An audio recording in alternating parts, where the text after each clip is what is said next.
Ok, bah allons-y. Plusieurs exemples peuvent être très crus.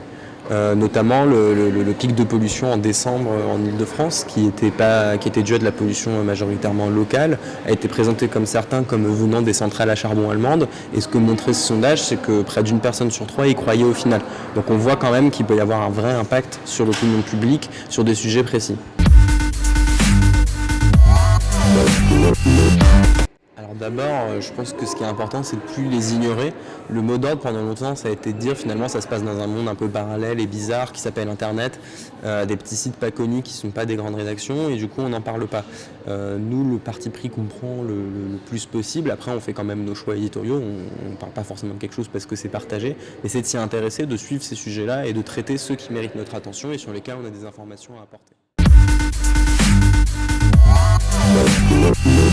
Il nous a paru intéressant là-dedans d'aller commencer à faire du tri en identifiant quelles pouvaient être des sources d'informations particulièrement trompeuses que nous, on peut voir dans notre travail quotidien surgir plusieurs fois par mois, voire par semaine, et aller donner cette information-là au lecteur, de dire ce site se présente comme un site alternatif plutôt fiable. En réalité, il fait un travail d'agrégation complètement incontrôlable et reprend des fausses informations qui peuvent émaner de telle ou telle source.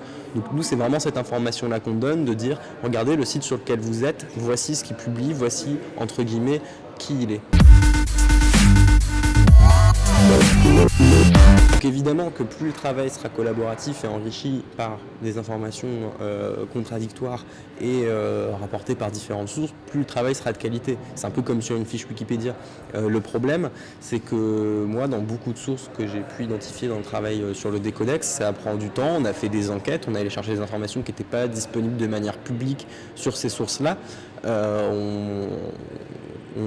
On peut se poser la question effectivement de comment on peut encore mieux informer sur ces sites-là et donc comme je viens de le dire, ça sera en croisant les sources, en multipliant les informations. Ce que je trouve important de rappeler, c'est que dans beaucoup de cas, on part de sites sur lesquels il n'y avait aucune information disponible.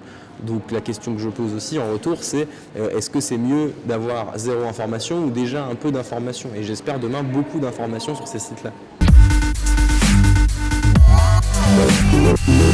Il y a Crosscheck qui est une initiative en fait collaborative entre médias où l'idée c'est qu'on va identifier et vérifier ensemble les informations qui circulent sur la campagne présidentielle, les rumeurs.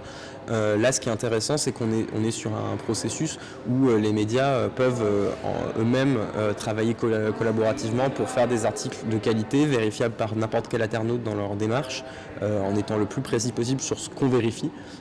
L'idée c'est vraiment d'aller dire sur cette information-là ce qu'on a vérifié précisément, c'était la date, le lieu, les faits rapportés.